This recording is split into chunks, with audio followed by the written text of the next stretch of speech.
Semana que acaba, semana que começa. Na semana que terminou, os principais pontos de atenção dos mercados prendiam-se com as reuniões do G7, da NATO e ainda do Fórum do BCE em Sintra. Também, a nível macroeconómico, estaríamos todos atentos ao que iria acontecer com os números da inflação na Europa, mesmo no final da semana. Em termos das reuniões, na NATO houve a surpresa, de alguma forma, de que o presidente Erdogan deixou cair o veto turco para a possibilidade de entrada da Suécia e da Finlândia na NATO, na Aliança do Atlântico Norte. No G7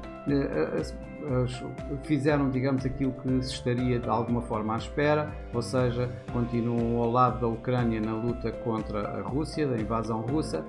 e propõem-se a manter as ajudas que têm vindo a colocar em terreno ucraniano e, ao mesmo tempo, a aumentar as sanções à Rússia, nomeadamente ao petróleo, já que se fala no tal teto, digamos, máximo de preços do preço do petróleo para o preço do petróleo russo ser transacionado, isto ou através de tarifas ou mesmo de tabelamento de preço. Vamos ver quais são os próximos desenvolvimentos. O principal ponto acabou por estar, o principal foco de maior interesse acabou por estar no Fórum do BCE, com várias reuniões, com vários painéis. O último painel era o que se estava mais a aguardar, em que teriam no mesmo painel Jerome Powell e Christine Lagarde, entre outros. E foi reiterado uma vez mais nesse painel aquilo que já tinha sido anteriormente feito e de alguma forma acabou por surpreender da forma mais hawkish que tanto Jerome Powell como Christine Lagarde falaram relativamente à inflação, tendo ambos levantado um pouco a fasquia em que vão firmemente estar a combater essa mesma inflação a qualquer custo, e com Jerome Powell mesmo a não descartar a possibilidade de uma recessão, embora continue a dizer que não seja esse o interesse por parte do Banco Central norte-americano.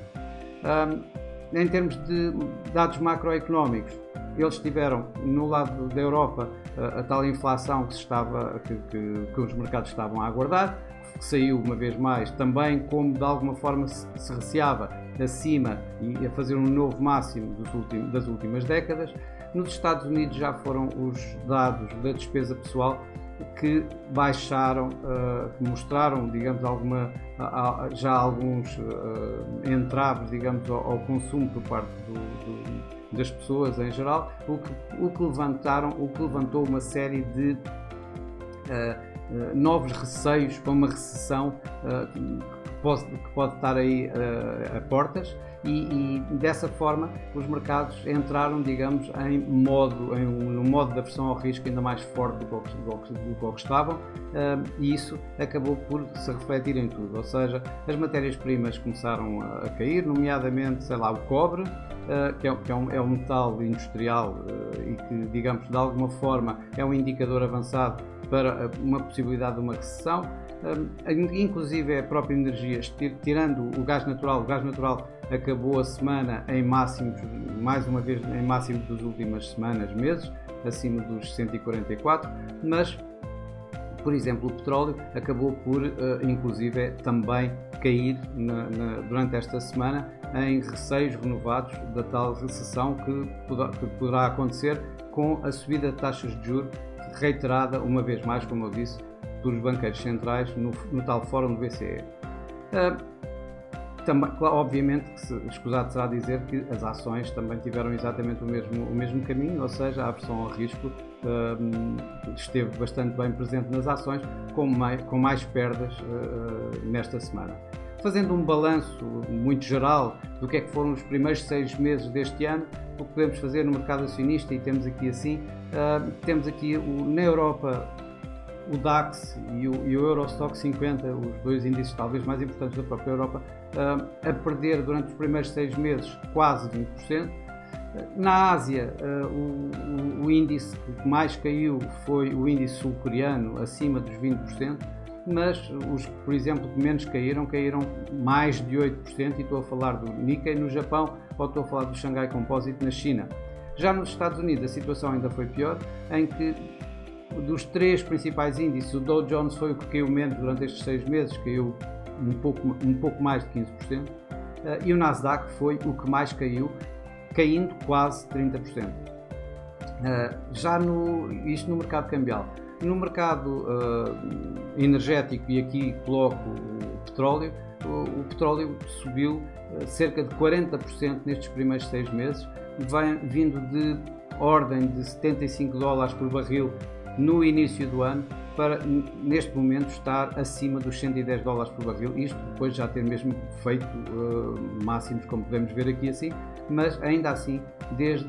nos primeiros 6 meses, desde o início do ano até ao fim do ano, estamos a falar de fortes valorizações ou fortes custos acrescidos no petróleo, daí nós continuarmos a dizer que a inflação está a continuar a subir da maneira que está. No mercado cambial, nestes primeiros 6 meses, no mercado de divisas, o que nós podemos ver é o dólar como o rei dos primeiros 6 meses, ou seja, o dólar foi a grande moeda preferida pelos investidores nestes 6 meses, com uma valorização de cerca de 10% aproximadamente. O euro, por outro lado, caiu praticamente o que o dólar ganhou, portanto, estamos aqui a falar à volta de também 8-9% de perdas durante estes primeiros 6 meses, mas quem mais perdeu, e digamos as duas divisas que mais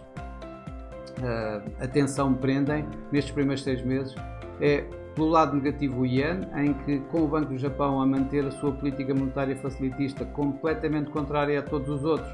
acaba por estar a colocar uma pressão maior no Yen, e o Yen está em mínimos dos últimos 24, 25 anos, e o tal franco suíço, por outro lado, em ganhos, se bem que, obviamente, o franco suíço sempre foi uma moeda de refúgio e, como tal, as condições de aversão ao risco destes primeiros 6 meses davam-lhe algum suporte, mas o suporte ainda maior foi o destes últimos dias. Quando eu digo estes últimos dias, estou a falar destes últimos 15 dias, em que houve uma alteração completa por parte do Banco Central Suíço, que de alguma forma tinha vindo a habituar o mercado a colocar-se do lado de desvalorização do suíço, e de repente coloca-se no lado de valorização do franco suíço, isto inclusive para combater a inflação, e aumentando inclusive a taxa de juros. Isto foi um novo paradigma no franco suíço e ainda levou o franco suíço a maiores ganhos do que aqueles que já tinha vindo a ter durante o ano, de alguma forma. A próxima semana é uma semana relativamente mais calma, começa com o famoso feriado do Dia da Independência nos Estados Unidos. Os mercados irão estar principalmente a olhar uma vez mais para as minutas que vamos ter das últimas reuniões, tanto do Fed como do Banco Central Europeu. Vão estar a nível de dados económicos à espera dos non-farm payrolls a ser divulgados no último dia da semana, e teremos uma reunião mais importante do Banco Central, que é o Banco Central Australiano, o RBA. Nas minutas, pouco devemos estar à espera de ver. Nos Estados Unidos, todos os membros da FOMC que já falaram, já se sabe bastante bem quais são as suas posições, qual foi o seu voto, digamos assim, nos famosos dot plot, e por isso não deveremos ter muito mais do que o reiterar de tudo o que foi dito para trás, ou seja, nas minutas não deve haver outra surpresa que não seja exatamente essa. Inclusive sabe-se pela forward guidance, pela orientação futura que o próprio Jerome Powell deu antes, qual é que será provavelmente a próxima subida de taxa de juros a 27 de julho, e essa será em princípio de 75 pontos base. No Banco Central Europeu, aí já poderemos tentar ver qual foi e a que nível houve a discussão do ritmo de subida de taxas de juros, e isso aí o mercado poderá estar mais atento a ver o que se irá provavelmente passar nessa vertente. Em termos de bancos centrais, obviamente que o interesse está no Reserve Bank of Australia, no Banco Central Australiano. Tem mais interesse para quem negocia, nomeadamente em dólares australianos. A discussão aqui irá estar entre se vai subir 25 ou vai subir 50 pontos. Creio que o consenso pende mais para os 50 pontos do que para os 25 pontos, isto tendo em consideração tudo o que tem saído, a inflação a nível global a subir, os preços a continuarem a subir por todo o lado e por isso parece-me difícil que o RBA não avance por 50 pontos em detrimento de 25 pontos. Há uma possibilidade disso acontecer, mas parece-me um pouco baixa, tendo em consideração todos os prós para uma subida de 50 pontos base. Por fim, os non-farm payrolls esse será, digamos, o maior drive, digamos, dos preços e do sentimento de mercado na próxima semana. Como digo, é mesmo no último dia da semana. E aqui assim está-se à espera de alguma coisa entre 250 mil a 300 mil novos postos de trabalho adquiridos no mês que acabou de terminar, no mês de junho. Um número abaixo disto poderá fazer aumentar as esperanças de que o Fed possa abrandar ligeiramente a sua agressividade em termos de subida da taxa de juros, embora isso não é tão imediato, até porque vamos ter números da inflação antes da próxima reunião do Fed. Um número acima dos 300 mil em termos de número de postos de trabalho conseguidos em junho. Certamente aumentará bastante as expectativas e os receios de que o Banco Central possa aumentar ainda mais o seu ritmo de subida de taxa de juros e com isso, de certeza, que os receios de uma recessão também vão começar a aumentar. E são esses receios, é um bocado o trade-off em relação aos receios de uma recessão e ao bom estado da economia norte-americana ou da Europa, do mundo em geral, que continuará a dar aqui assim algumas direções aos mercados durante esta semana e é isso que nós vamos ter que lidar com isto durante a semana, na medida em que exatamente estes números mais importantes vão só estar no último dia e até lá vão ser provavelmente, digamos,